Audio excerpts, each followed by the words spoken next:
and welcome to Anime Audio Commentary. Today I'll be commenting over episode 21 of Kill la Kill. If you'd like to watch along, then start watching now. Now, last we left off, things were certainly not good. Ryuko had shown up wearing Junkets, and she was squarely in Ragyo Kiryuin's camp. So now Kill la Kill takes another creepy turn where Ragyo really demonstrates why she is indisputably Mother of the Year.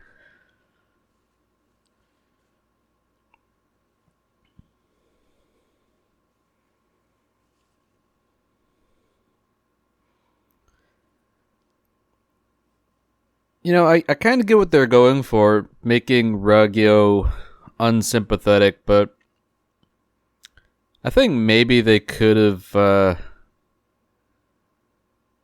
done that a little differently.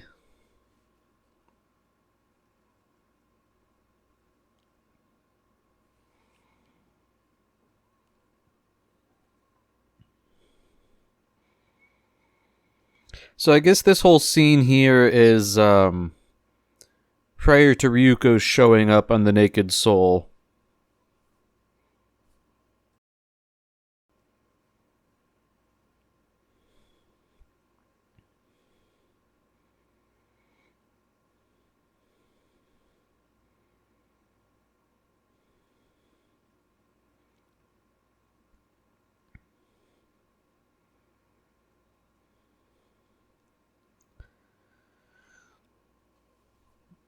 So at this point, whatever Ragyo did, Ryuko's really far gone.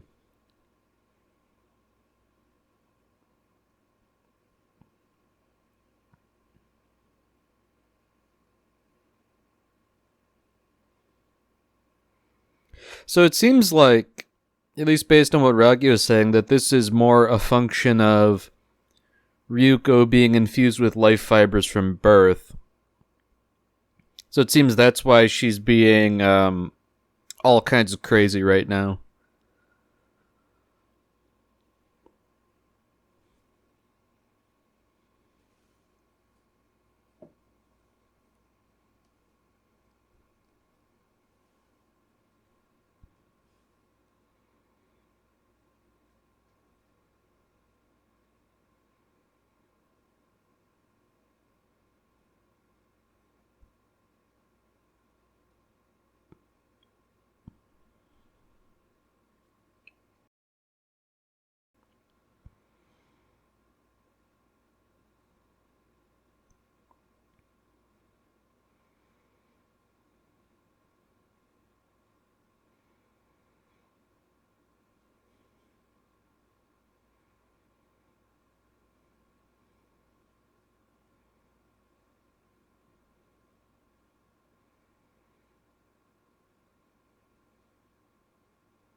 So I guess now that we've snapped back to the present, Satsuki, wearing Senkets, has decided to oppose Ryuko.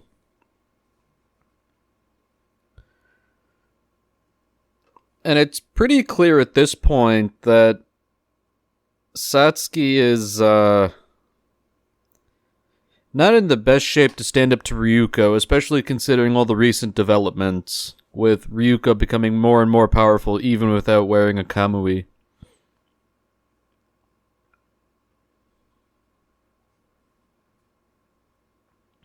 So interestingly enough, Satsuki is able to utilize Senkets And some of that is probably because Senketsu is willing. So at least before in episode 4 or 5, that one disciplinary committee member, when she wore Senketsu, she sort of got it to transform, but Senketsu wasn't truly willing, so it sort of botched.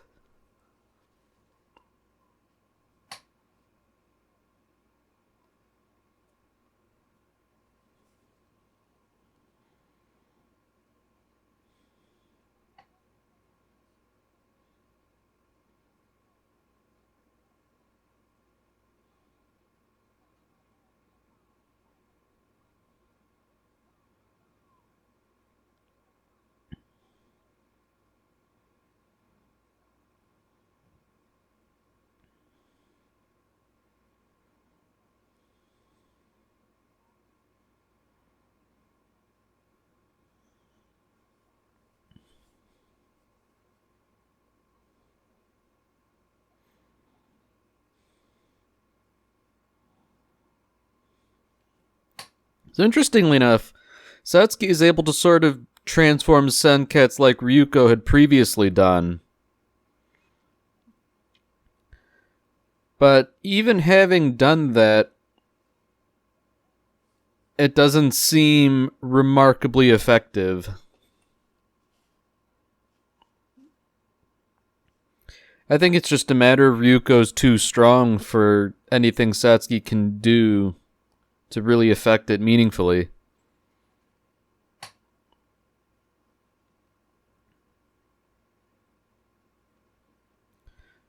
Meanwhile, Nui appears to be sewing up that ultimate Kamui that was alluded to earlier. And considering the size of it, it's probably going to be something pretty darn impressive.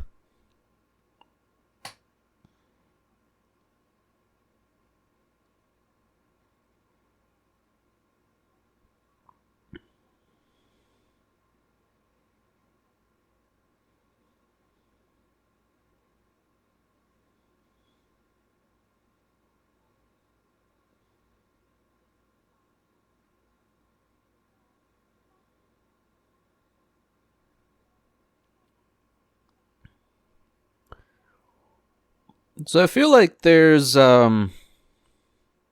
something of the writers being a bit cheeky here, talking about the nature of Kamuis. Ryuka's talking about how, wearing some skimpy outfit is embarrassing.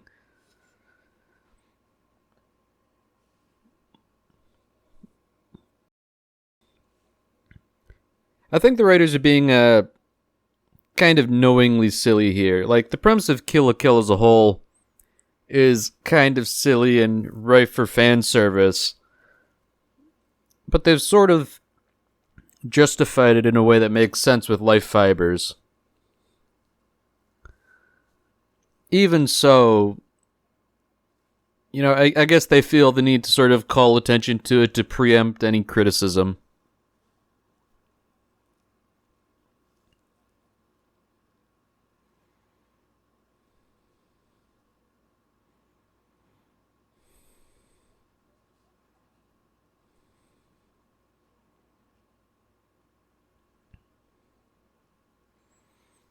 So Ryuko's making it pretty clear that despite her best attempts, Satsuki is not able to fight meaningfully against her.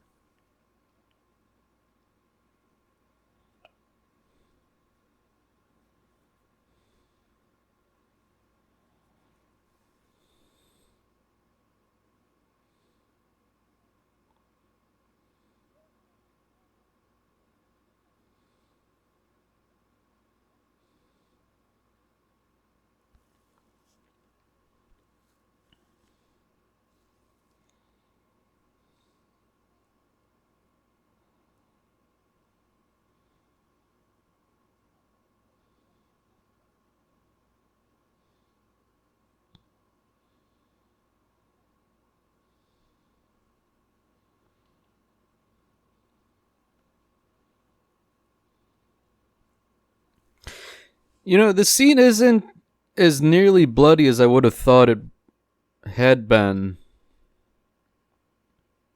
especially considering the beatdown that Ryuko had been handing Satsuki. You would have thought there'd been a little bit more blood.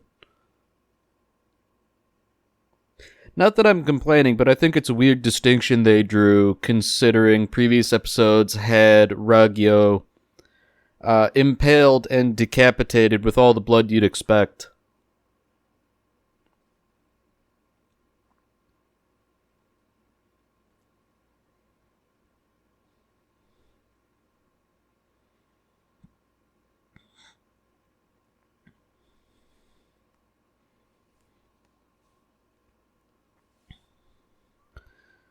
So, after taking their sweet time, the various members of the Elite Four finally decide to intervene on Satsuki's behalf.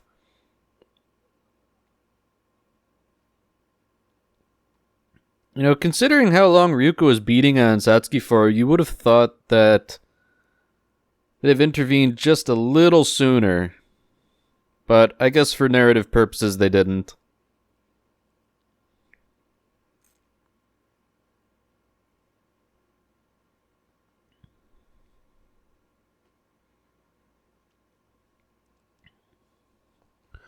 So, interestingly enough, they even blasted Ryuko with, high caliber artillery, and she still seemed no worse for wear.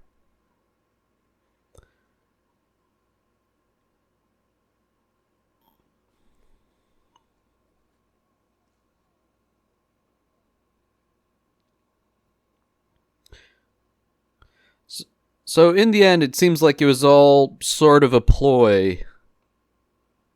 Satsuki managed to wrangle Ryuko in such a way that they are now able to attempt to strip her out of Junketsu by force. They're using that sort of, that covers destroying weapon they used to extract people before.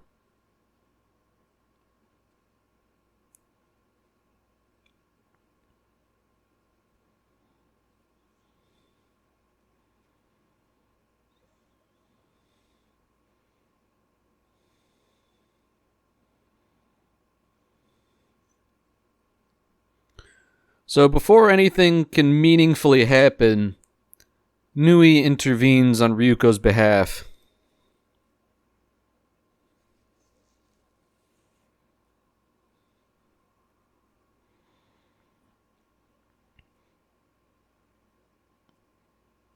So, if things seemed bad before, they're a whole lot worse now.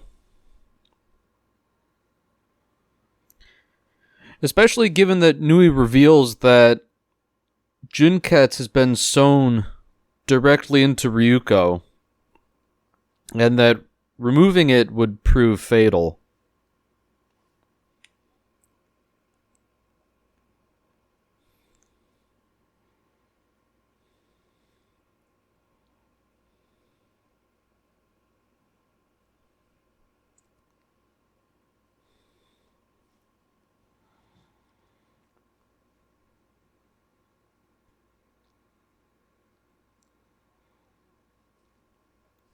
So back at Revox headquarters, it becomes clear that Revox controls all of the garment industry, in the entire world, and that every human on Earth, in one form or another, wears their clothing. So the situation is becoming truly dire, and they're right on the precipice of enacting whatever the final stage of their master plan is.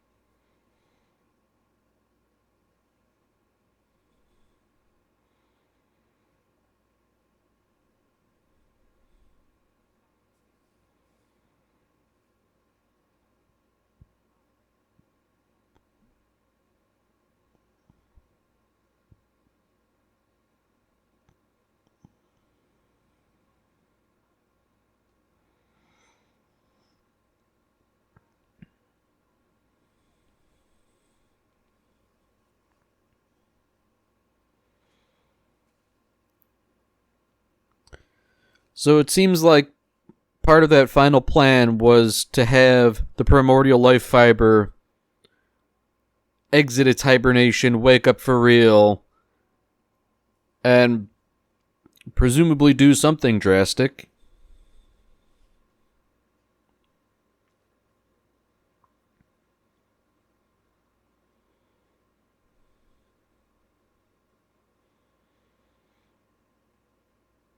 Looks like drastic is probably the word for it, because it's now airborne, and it looks rather like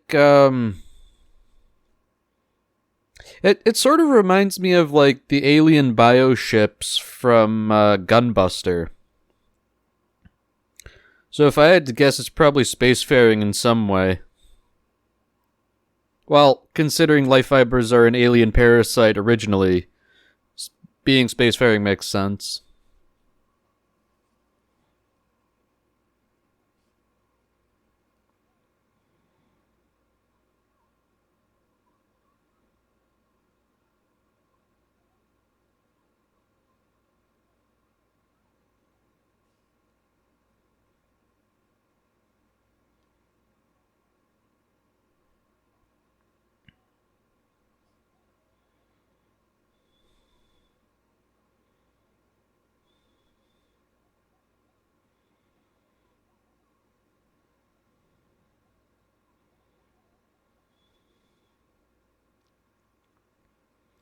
So despite everything that's going on, Mako is still pretty insistent on trying to snap Ryuko out of her funk.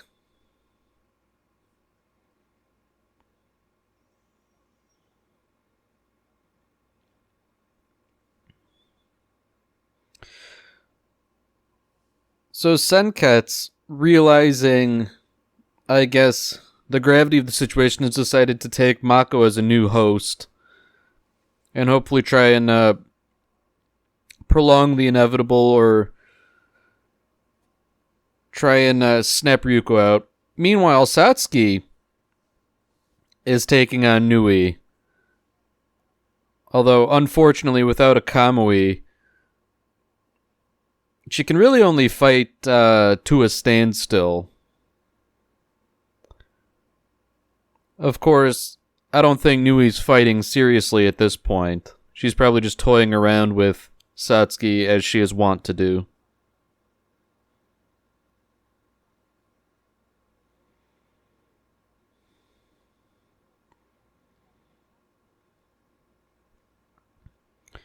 So while Satsuki is fighting Nui, she raises a very salient point about how Nui still has the other half of the scissor blade.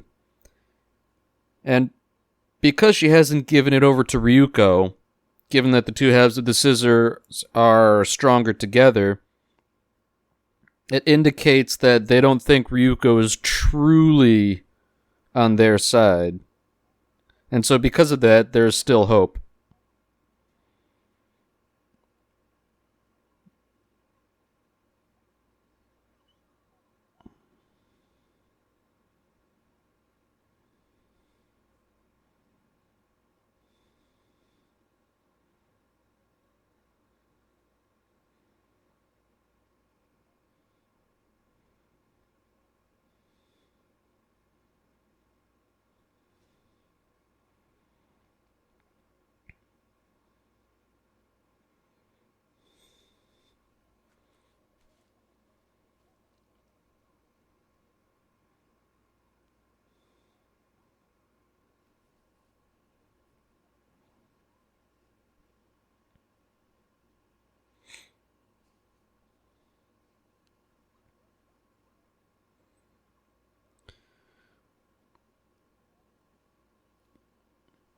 So Satsuki finally takes some decisive action. She slices Ryuko open and instructs Mako to put Senketsu into the wound. In a sense, it's sort of like a weird life fiber vaccine. They're hoping that Senketsu can fight off Junketsu internally, and in doing so, free Ryuko from whatever brainwashing she has going on. That strikes me as an inherently risky maneuver. So, we have another sequence like before where it's sort of that false memory brainwashing where Ryuko thinks about the life she could have had. And that's all black and white in contrast with Mako, who's in color. From an artistic perspective, it's very interesting. With animated mediums like this, it doesn't have to be black and white. So when you make it black and white, there's normally a reason for that. And I think the contrast between black and white and color is just as telling. So, of course, in this brainwashing, Ryuko just slashes Mako. But interestingly, Mako's blood starts staining Ryuko and painting her red, perhaps indicative of the brainwashing coming apart and failing.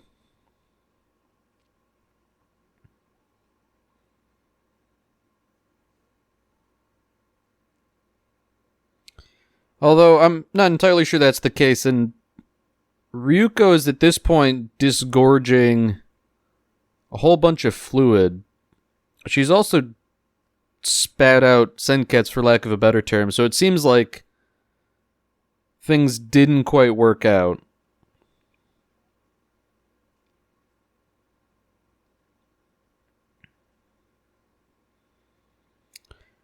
However, considering Ryuko just impaled Nui, it seems like it worked after all.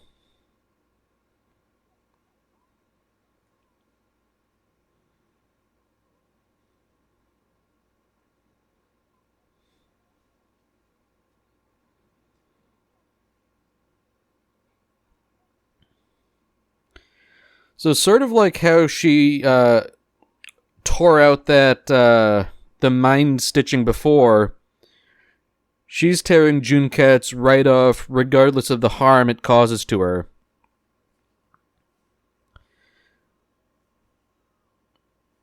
And she really doesn't care. She's just tearing the whole thing off, hemorrhaging blood all over the place.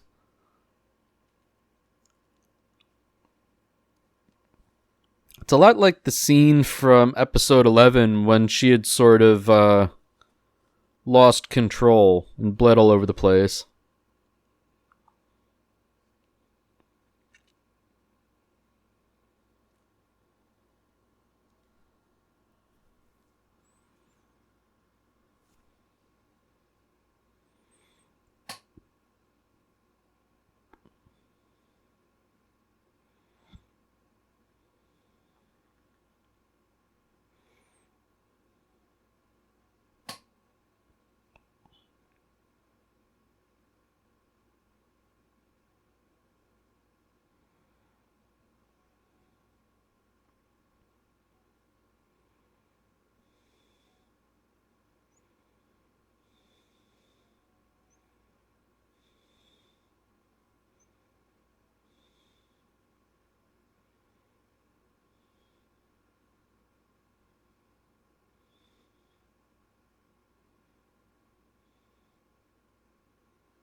Alright, well, that's it for this episode. If you've enjoyed it, then by all means, tune in for the next one.